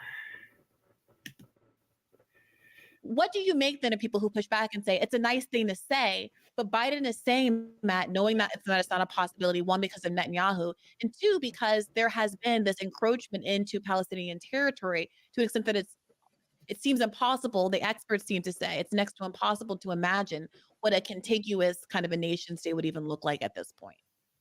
Yeah. Well, first of all, I dwell in possibilities. I don't want to keep going back to Biden, but man, he's been there 50 years, Brianna. 50, half of a century, 3/4 of the life of the state of Israel. The Foreign Relations Committee chairman, vice president for 8 years, president for 3. I'm someone who believes the proof is in the pudding. Show me the results. Is anything better in the Middle East than it was 50 years ago? It is exactly the same. We've wasted hundreds of billions of dollars, thousands of American lives, tens of thousands of Palestinian lives, thousands of Israeli lives. There's no more freedom in the entire region. There's more, if anything, there's less stability, more oppression, more misery. You know what? The proof is in the pudding, and I'm disgusted by it. And I think Netanyahu has to go. I think he is bad for the state of Israel. The settlement policy, a big part of the problem. I do envision a Palestinian state with Jewish people living in it, just as there's a Jewish state with Muslim Palestinians living in it. I think that would be healthy to have a shared, if you will, responsibility. And I think it's time for the entire world. I want to work with the Chinese to establish a Palestinian state. I think one of the biggest problems, believe it or not, Brianna, is since there's no other democracy in the Middle East other than Israel right now, I don't know if the Gulf nations and all the dictatorships and kingdoms are going to want to help create a state in which there will be free and fair elections and self-determination. Think about that, because if it happened for the Palestinians, others around the whole region are going to say, well, gosh, we want the same thing. So that's going to be one of the biggest impediments. But if we don't try, Israel will never be safe. And of course, Palestinians will never have any hope. And that is not the way to live. I don't want to go down that rabbit hole, but given the repeated long-term and stated commitment of these states to a Palestinian state, the fact that Saudi Arabia has stopped its normalization, its very profitable normalization with Israel, and the negotiations the United States has been doing in that regard because of its support, its people's support of Palestine, the fact that after having waged war on Yemen for all of these years, it is now weirdly standing on the same side because Palestine is such a uniting issue in the region. Obviously, so many Palestinian refugees live in these surrounding countries, not by choice, but because they were forced out by the creation of Israel in 1948. It is, if anything, the thing that seems to be uniting various religious groups and political disputes across the region like almost nothing else. But to stay just on this subject a little bit, because I want complete clarity, I want to ask you if you see the value in there being religious pluralism and ethnic pluralism within Israel and within a future Palestinian state. And living in the United States of America, which has the second largest Jewish population, and frankly, after the events of October 7th, demonstrably the safest Jewish population in the world, why does there need to be a two-state solution as opposed to a one-state solution that is genuinely democratic and that genuinely invests the same rights and privileges to both Arab, Christian, Muslim, and Jewish citizens? I think, well, first, let me also say one thing about the Arab nations, which have done very little to help the Palestinian cause other than talk. Very, very little. In fact, when I was last in Saudi Arabia, I had to make some calls for them to reestablish paying their commitments to the East Jerusalem Hospital. Over decades, the Palestinian cause, they would elevate when it was helpful to them, but then they'd forget about it. If there was really a will in the Arab world, the Middle East, to establish a Palestinian state, it could have been done decades ago and should have been. Well, it takes Representative, how can you say? I really don't want to debate this, one, because I'm not an expert in the history of the region, but even my cursory knowledge. I mean, they all went to war over trying to have a Palestinian state. How can you say? And they're hosting millions of Palestinian refugees and have done so for years. So it starts to sound a little bit like you're making the argument that so many conservatives make, which is to say nobody wants Palestinians anyway. The fact that Egypt won't let them be ethnically cleansed through the Rafah Gate is a demonstration of how horrible this population is. I mean, can you see how that's what it's starting to sound like? But I respect you. That's not what it sounds like for me at all. I'm telling you the historical truth. The Arab world has not done much to actually create Palestinian safety, security, and self-determination. And I'm telling you why. Because self-determination equals freedom, which equals a risk to their own kingdoms. It's just the truth, Brianna. That is absolutely the truth. And that's been a very underappreciated undercurrent of, I think, why there hasn't been a state created, because America wants a democratic state, and I think Israel does too, because most of us believe democracy usually yields a government that is the most reasonable with which to work, not terrorists. On the other hand, none of the other Arab states want that because freedom is a risk to themselves. That's the truth. I don't know why that sounds like a weird talking point. Because That's it's historically accurate. against what they are quite explicitly stating, but we don't really have to litigate that. I don't think that's really Well, front of I'm just people's telling, I'm sharing some news that maybe people are not aware of, and that is the truth. They don't want a free and self-determined. They don't want self-determination. But to get back to this question, because I would argue that the Jewish state has done not only not very much to help there being a Palestinian state, but has aggressively and against international law worked to thwart the existence of a Palestinian state, as has the United States of America and its Western allies. So the question on the table is, why not a one-state solution? We're Americans. We're proud of living in a religious and racial pluralistic society, a nation of immigrants. I'll tell you very simply. You know, I'm a Jewish person, and I do know history. And the fact is, Israel has been attacked since the very founding of the country in 1947, 1948. I think you know that. I'm sure everybody else knows that. Constantly attacked. This is well before settlements, well before anything else. This is the earliest lines of the state. Constantly attacked. No one even talks about it. Bus bombings, terrorist bombings, and the PLO killings at the Munich Olympic. Well, if I can just, sure, you can talk or you can let me talk. I mean, I'm trying to express something that's true, and I'm really getting tired, frankly, of progressives not having any willingness to open their hearts to a whole nother people's history that I think is really important. And it's this: there are 200 Christian majority nations in the entire world. There are 140 Muslim majority nations in the entire world. There is one Jewish majority nation in the entire world. One. And why? Because 6 million of people of my faith, just because we pray from the Old Testament and not the New, were murdered. And my family came to America because they were escaping pogroms because they were being murdered. And now Jewish people are being attacked because they're Jewish. There's one country, Brianna. I don't understand why progressives do not understand that we are the underdog too. We have been for world history. And I think it's high time, frankly. This is really important to me. Yeah, sure. This is really important. I don't look like someone who needs any affection or support or protection, probably. I look like a white man, right? Let me tell you, people of my faith are being attacked, and they have been for world history, including 6 million of us killed in the Holocaust, including family members of mine, I'm sure, and pogroms that forced my family away. And now we're subject to sickening, vile anti-Semitism every day. I'm sure, because he doesn't know. Thing is one country of the people of our faith to seek refuge in, and if you have one country that now combines millions of Palestinians, there's no more Jewish country in the world. And if America could have said, you know what, when the first post left the Holocaust and came to this country, that we would have accepted them, maybe a different story. But Brianna, there's no place for Jewish people. And I would just ask that you open your heart. Yeah. But let me just finish. Oh, okay. I'm sorry, I let thought me you were ask finished. you to open Please. your heart to what it's like to not look like someone who maybe needs some help. But let me tell you, speaking for millions of Jewish people around the world right now, I think it's really offensive that progressives have totally forgotten history and what the misery of being Jewish has been for generations and generations and generations for reasons that I do not really understand, but is real. So please, I don't can let help that you progressive understand. love stop at my door. Well, okay. I'll help you understand. For one, Representative Phillips, strikes me as a little ironic that you're going to say to me in my face as a Black American who doesn't Thank you. when the United Nations and the international community having intervened on my behalf to create an entire country for my people who have no real options of place to flee, who have been living in an apartheid state of our own in the United States of America, which has the 25% of the world's prison population that was disproportionately filled with my people, who was reported this week, substantively make all of the paint and slave labor products in the United States of America so we can compete with China and the rest of the world. The idea that you're looking at me and saying that I don't have empathy and can't open my heart to the psychic idea. Progressive, Brianna, I do have empathy. That's what I'm asking for. I am a progressive, so I'm speaking to you as a progressive, but also as a Black progressive. I have enormous empathy. Wait a minute. I have enormous empathy for the reasons why Jewish people want a Jewish state. I talk about this on the podcast a lot. There is a big part of me that says, oh, I get it, because I do not feel safe in the United States of America, not just me as an individual, but statistically as an aggregate. There's not a metric in the world that you can look at that says that this is a good place for Black Americans to be, that Black Americans are faring well in the United States of America. And I take your point, but it's also true that I know you and I are sitting here as two people who are not Christian in a predominantly Christian state. And there are Christians in America who make this very similar argument about America that it seems to me many people make about Israel, which is, oh, this is a Christian nation. And if immigration trends change and suddenly it does not become as much of a Christian nation, that we should rig the immigrant population to maintain the national character of the United States of America. We call that Christian nationalism, and we think that that's a bigoted principle and that we should not be picking and choosing who comes to this country to maintain some kind of ethnic or religious character that benefits the existing majority. We say, as Americans, we value pluralism and that every kind of person brings their own benefit and that we should protect the least of these and have laws that protect minorities because we value being a nation where minorities can be safe. Not that we have to rig the system so that we are majorities so that we can then dominate over the rest, right?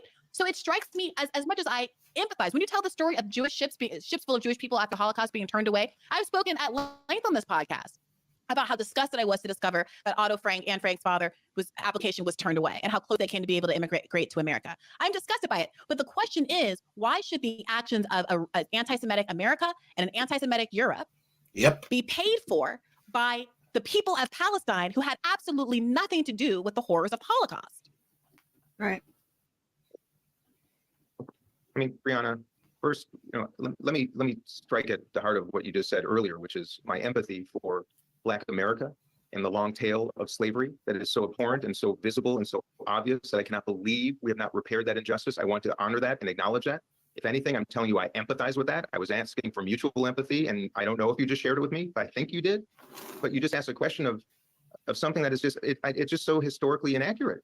Israel has been attacked because it's a Jewish state for decades. Now, Netanyahu's a different story. I'm not going to support him. What's happening right now is abhorrent, and his policies are abhorrent. That's true. And you can imagine it's not an easy thing to say for someone like me. Didn't even but answer the question. And I'm being honest, and I understand. I cannot tolerate seeing this any longer. But Israel has been attacked since the day it was established by the free world after the Holocaust. It was attacked by its neighbors, and they survived.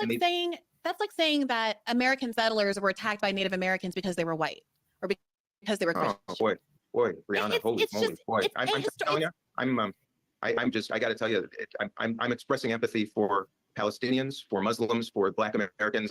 I'm not feeling what I'm surprised, to be honest with you, and I'm offended. What is surprising about this, Representative? I'm just surprised. White man victim mentality drives me insane. The Jewish people and the state of Israel, not Benjamin Netanyahu. What do you say, Dean Phillips, to the thousands and thousands of Jewish advocates for Palestinian rights who comprise organizations like If Not Now and Jewish Voice for Peace, and people like, frankly, Bernie Sanders, I think, could go a little farther. He still won't say the word ceasefire, but he was arguing in front of Congress to actually have us follow our own laws and limit aid based on the humanitarian actions of Israel. This is not a issue on which Jewish people are all on one side or the other. I had a Holocaust historian from Dartmouth on a couple of weeks ago talking about all of the different prongs of Zionism and how we have this revisionist history of what it means to be a Zionist, and how many Jewish thought leaders from Albert Einstein all the way down were highly critical of the Zionist project precisely because they saw it as replicating the harms that were done to Jews in Europe on a new population. And that never again was supposed to mean never again for anyone. We're not talking about a historical record where Jewish people just decided to immigrate to the land of Palestine and live alongside. There were Jews, Arab Jews, that lived in Palestine since time immemorial. That's not the question. In peace and prosperity. The question is whether or not a land grant from a colonial power like the UK can be given because of guilt, much well-earned guilt, frankly, over the anti-Semitism and a refusal to accept the victims and the survivors of the Holocaust, and to offload the issue onto another part of the world. And as I'm sure you're aware, there was a conversation about whether or not Israel should be located in Africa.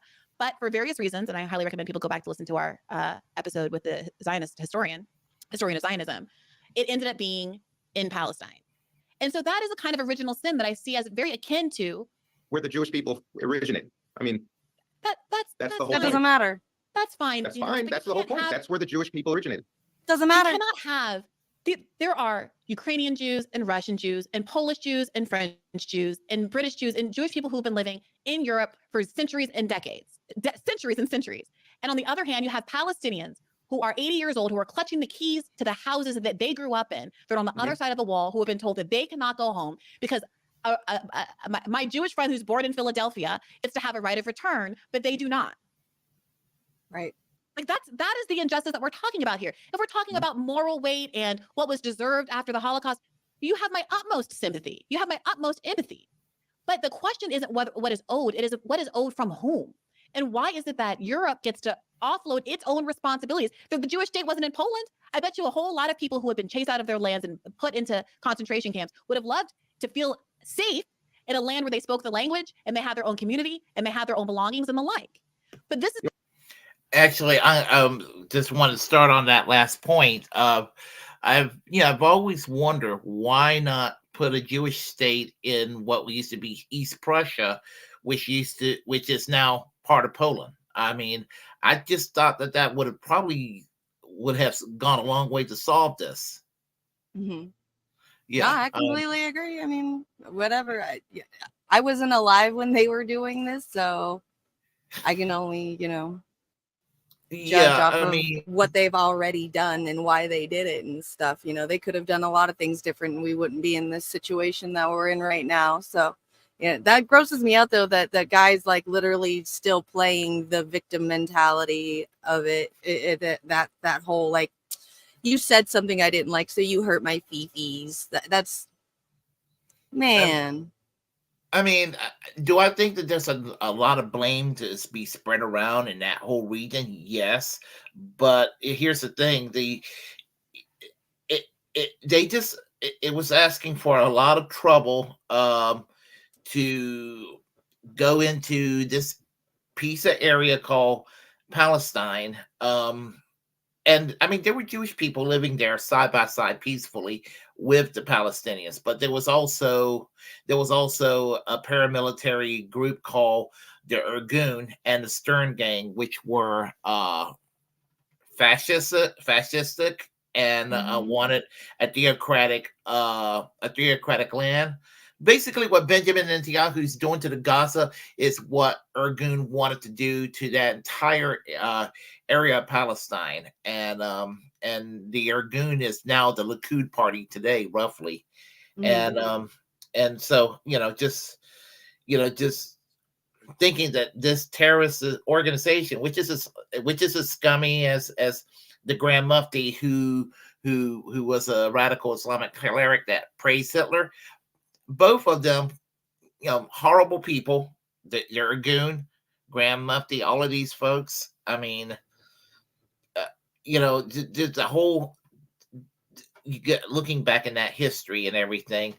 It didn't have to be this way. I mean, they could have just put the land in East Prussia and be done with it. Honestly, I'm more convinced of that than ever. It was a mistake to put it in Palestine. Right. And it ended up being a U.S. aircraft carrier for the U.S. Interest. That's what Israel is, in my opinion. That's what it ended up being. It ended up being a U.S. aircraft carrier for the for the United States. Right. It just seems ironic to me that guy was like sitting there talking about how the Jewish people belong there because it's been there since the whatever he said, like making an assumption that they've been there since the beginning of time, while he's like sitting there in a chair in front of what looks like political campaign posters. So it looks like he's running for office as a Jewish white man in America. He's running for president. He's running in the Democratic primaries. He's running for president in America, and he's talking about how the Jews own that land a long time ago, so they should have it back when natives live here in America and they don't even have their land back. And as a white Jewish man, he's running for a president in a country that has had its land stolen. Okay, that's super ironic to me. Just saying. I mean, I get the anti-Semitism part where there's a yearning, but the morality is that the Zionism is a political ideology. It's not Judaism in itself. It is not Judaism in itself, and so I mean, there's I don't know. I just think that I mean, he was offended, and maybe I can understand that, but he's been indoctrinated with the Zionist just the ideology, and a lot of Americans have. I mean, all across the political spectrum, you have all kinds of people that have kind of bought into this myth. And there's a movie in 1959 with Paul Newman that called Exodus that talks about that too. And I don't know. I think that's coming to an end because there's a lot of folks in the American Jewish community that don't have a strong bond with Israel anymore. So I mean, they may have tacitly had a bond with Israel, but seeing what they're seeing right now, they're a lot of them are changing their mind. I mean, you got Abraham Foxman from the ADL wondering if I should continue to support Israel. I mean, this guy who basically calls anybody anti-Semitic for the least little criticism of Israel finally is asking the same questions that his critics that he denounced years ago is asking, because what Netanyahu's doing, he just he was, you know, I guess there's enough empathy on some people. They finally get it. Yeah, after how many people have already died, though? Yeah, very true. Very true. And it's not like anybody that's going to be taking Netanyahu's place is going to be any better, because, I mean, Netanyahu is like far, far, far right, even compared to our right wings out here. So their left wing, like, you know, left wing people are small, probably only a handful of people out there. So I don't think a replacement for Netanyahu is going to be any better for the Palestinians whatsoever. Well, I'm gonna tell you, when he had that super right wing majority government created last year, George Galloway, who's a strong critic of lifelong strong critic of Israel, said this, that the government went so far to the right that Benjamin Netanyahu, as much as he hates them, is actually seen as a moderate in the government, because there are people who are worse than he is in that government, people in his cabinet, people in the Knesset, and that, you know, groups like the Labor Party and Meretz are almost squeezed out of the political system. Political parties that had kind of an influence and kind of was a good cop in when they're governing, is that good cop, even the good cop has been kind of squeezed out. Mm-hmm. I agree. It has. Yeah, so He's right. Sad what's happened to, you know, and everything. And I predict, I'm probably getting in trouble for saying this, but I predict that Israel will probably cease to exist in about a decade. That's my prediction. Even as loathsome as Henry Kissinger was, he actually predicted that Israel will come to an end at one point, you know. I mean, you know, and he basically urged them to negotiate, settle this, because you don't, you're going to disappear as a country. He said that years ago. Mm-hmm. So, yeah. Well, I mean, yeah, you got like, I mean, we're funding them and giving them weapons and, you know, stuff like that. But Israel is super, super, super tiny compared to the entire Middle East. I mean, so, yeah. Stop clock gets the right time twice a day, as the saying goes. So, I guess we'll get started with the next story. I love this. Hillary heckled as a war criminal. So let me get started here, and we'll get started. At Columbia University on Friday, headlined by Hillary Clinton and the U.S. ambassador to the UN, Linda Thomas Greenfield, and the New York Times journalist Jeffrey Gettleman, author of the now widely discredited piece, which weaponized sexual violence to baselessly accuse Hamas of weaponizing sexual violence on October 7th. And the gray zone was among those, a small number of voices, along with Mondo Weiss and Electronic Intifada, which pointed out the glaring holes in Jeffrey Gettleman's piece. And that's since been newly confirmed by reports that people inside the New York Times were embarrassed by Jeffrey Gettleman's piece. And he's been forced to try to defend his reporting in a follow-up article, which was just him doubling down on his fraud, which we talked about in a recent stream. But none of these serious gaping holes in his so-called reporting have hurt his place among the establishment, which in fact continues to treat him as if he's a serious figure. And that's why he was welcomed on Friday at this event at Columbia. I think it's one of the reasons why he was welcomed. I also think Jeffrey Gettleman appeared at this event and as part of a possible plan long ago to kind of crown him as a journalistic star. That's obviously been shattered by the New York Times canceling its podcast that was supposed to take his reporting into a new audio-visual level and set the stage for another Pulitzer Prize. That was canceled under internal pressure because of our work. There's no doubt about that. Yeah. But it shows that Gettleman is part of a network, and it's not just a U.S. imperial foreign policy network. There's an Israeli component too. And he was networked into this story, but it didn't work out. The event backfired badly, as we had hoped. There were protests outside and protests inside.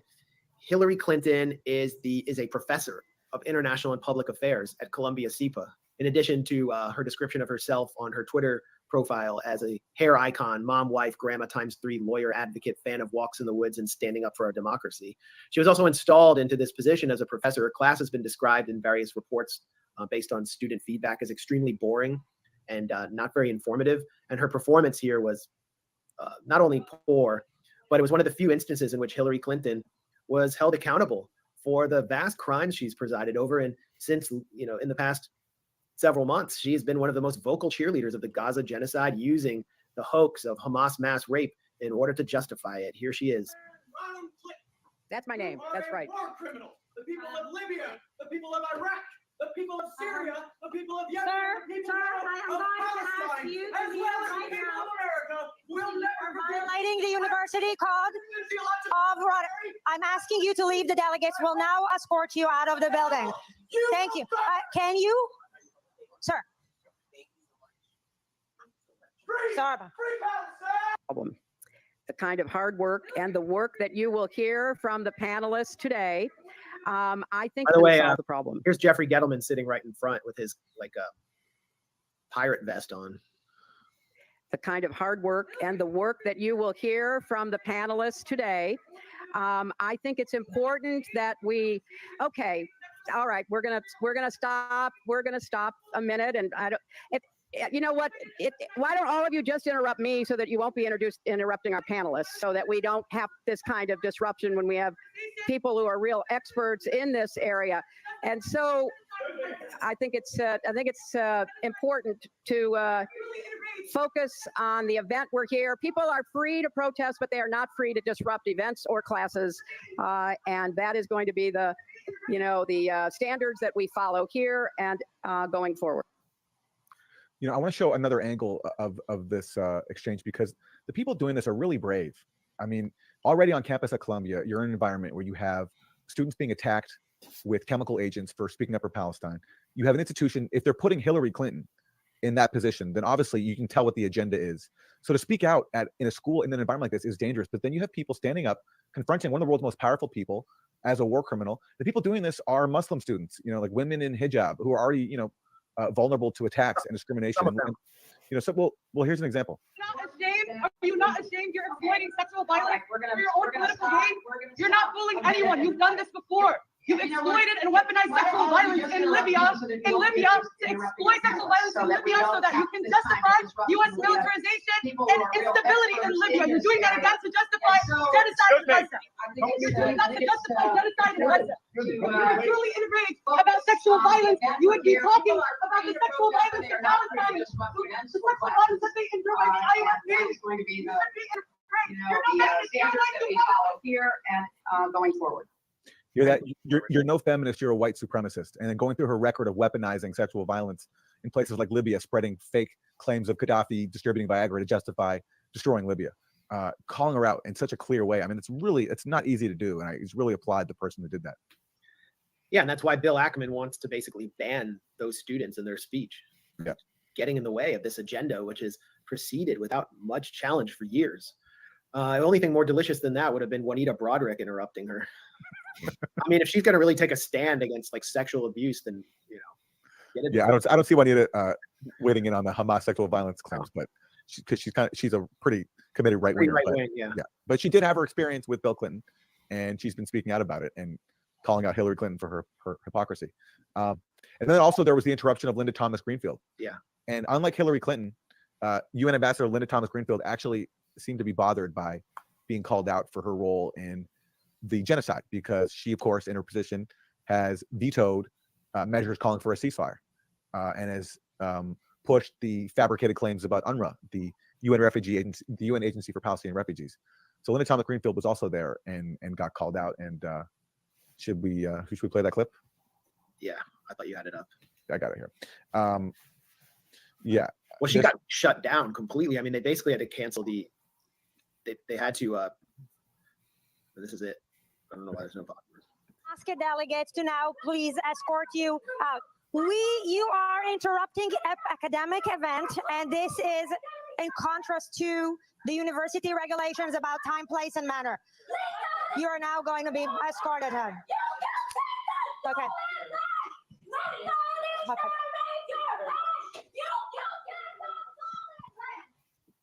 So what I'd like to talk to you about today, to start with, I visited 5 months ago a refugee camp in Adre, Chad, not just over the border from Sudan. And I heard from so many people who have said to me— This is yet again a violation of the university rules of conduct. You are interrupting an academic proceeding. It is time for you to exit the space. This is a violation of the university rules of conduct. This is an academic proceeding, and you need to exit the space.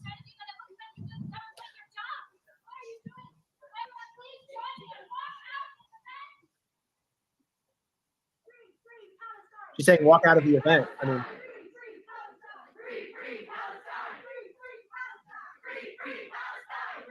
Briefly and reconvene in a moment.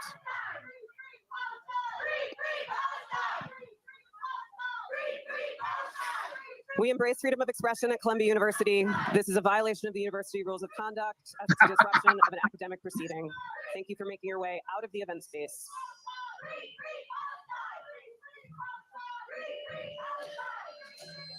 And You they need to stopped the exit event. the event space. You are in violation of the university rules of conduct. The event will proceed momentarily. And by the way, I mean, you can see in the upper right-hand corner, it's co-sponsored by the Georgetown Institute for Women, Peace, and Security. I mean, what an ironic, I mean, it's mostly women protesting this. Yes. It's mostly women and children being slaughtered in Gaza under the watch of Linda Thomas Greenfield, Yep. and Hillary Clinton's buddies. And peace. I mean, that's just so ironic. So they shut it down. They shut that event down. Huge props to those protesters, a diverse group of protesters. And to those outside, yeah, I really, really appreciate the protesters outside. And, you know, I'm proud to take our share of credit. This is a photo taken by our colleague, Jeremy Lafredo, outside the event. And people are taking inspiration from the factual investigative reporting we've been doing about October 7th and its aftermath. And so I'm really proud that we were able to influence that protest and ruin Hillary and Linda Thomas Greenfield's day. I mean, the only regret I have is that they walked out before Jeffrey Gettleman went on stage, because he was able to do his completely pompous shtick without any interruption. Well, but he kind of hung himself by his own rope, though. Yeah. You know, so maybe that's okay that he didn't face protest, because he said some really damning things. But before we get into him, I just want to say about that sign and that demonstrator giving us credit. I especially appreciate that, because there are some colleagues of ours and independents who've gone out of their way to ignore the reporting we did to expose, for example, the New York Times Jeffrey Gettleman. Like The Intercept has gone out of their way to ignore the fact that we were on this story first, when they were, by the way, parroting it and saying with Democracy Now. So I appreciate that there are people out there who don't accept that journalism is like a schoolyard, but some people have cooties and you can't go near them and you can't acknowledge them when they do the work first. I mean, you're hard on the Intercept. We've both been hard on them because they pushed the Syria dirty war. They pushed regime change in Nicaragua.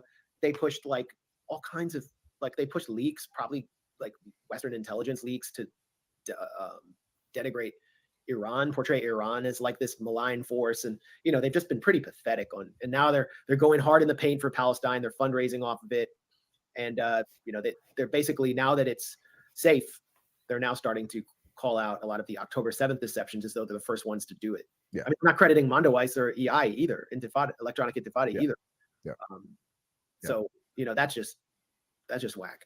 Yeah. But, you know, Jeffrey Gettleman, lead author of the Screams Without Words report in the New York Times that we decimated, clinically and methodically showing that his sources had either outright lied or had changed their stories multiple times, or that their own family members had called out the New York Times for misrepresenting their loved ones' deaths. Jeffrey Gettleman walks into this room as a discredited journalist, still welcomed by fellow elites because of his usefulness. He is actually the definition of a useful idiot. But I don't know. Yeah, it goes on for the next few minutes. I know we're a little short on time, so you know, any feedback about this? Yeah, I mean, go protesters doing what they're allowed to do. So they're supposed to be doing. I totally agree with them. It's lovely when Hillary Clinton has a bad day. Yeah. Oh my God.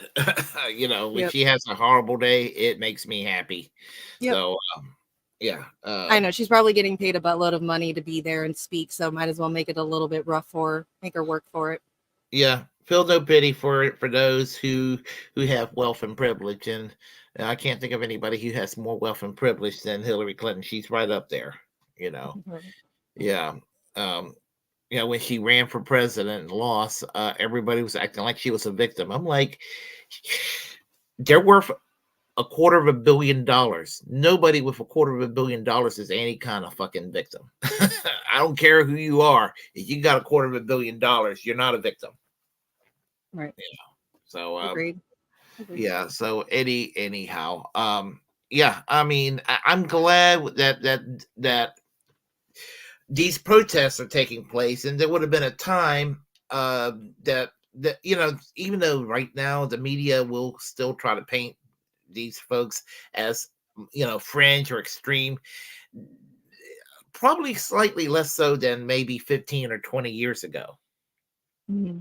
Yeah, because there was a time that nobody, absolutely no one, could criticize Israel without it being like political suicide or what have you. I mean, remember when Pat Buchanan criticized Israel in 1990 on the McLaughlin Group? I mean, his career wasn't ruined any, but Katie Halper, a young Jewish lady, a young Jewish woman on Rising, saying some, a mild criticism of Israel, and they, what the Hill did to her was absolutely, just pisses me off, Mhm. Yeah. It's just not hitting like it used to. That's why. It Yeah. just doesn't have that same impact. Yeah. And anyway, I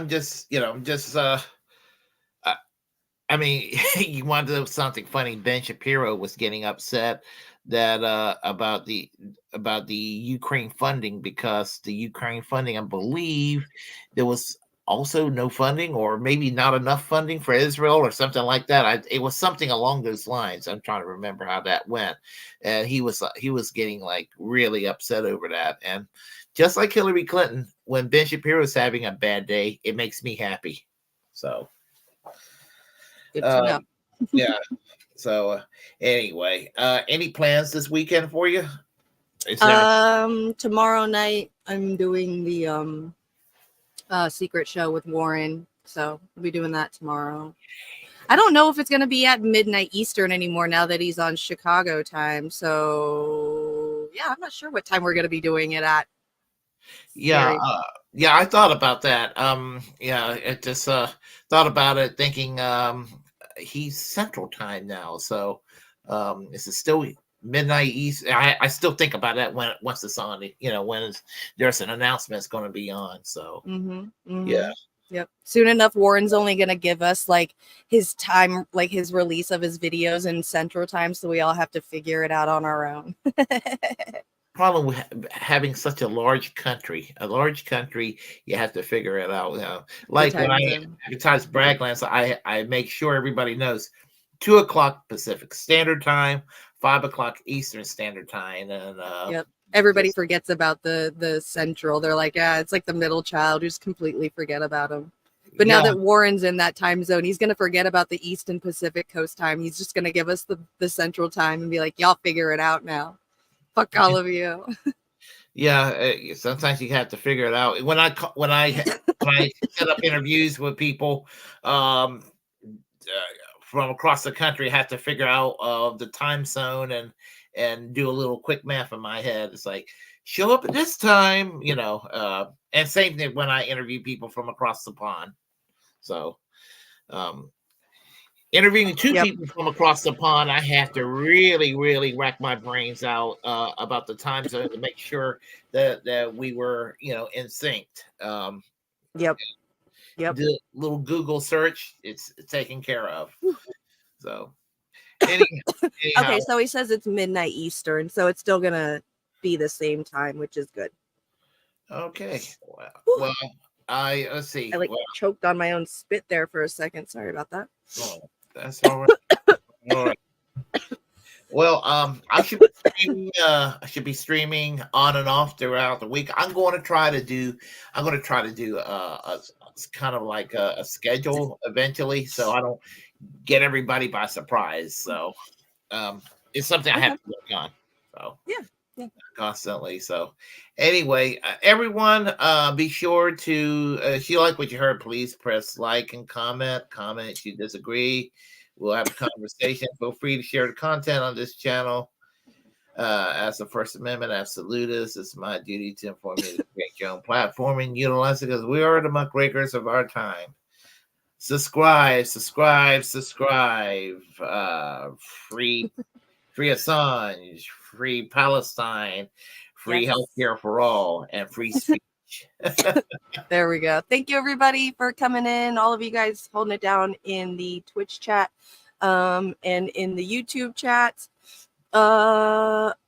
Yeah, I just saw somebody in the comments section's name is Rabbi Shmuley's used dildo. So I'm sorry. Wow. All right, you guys. Thank you all for coming. We will be back for sure next week with another daily dose of fucking hell on earth. Yeah. All right. Peace out. Bye. Take care, everyone. Oh.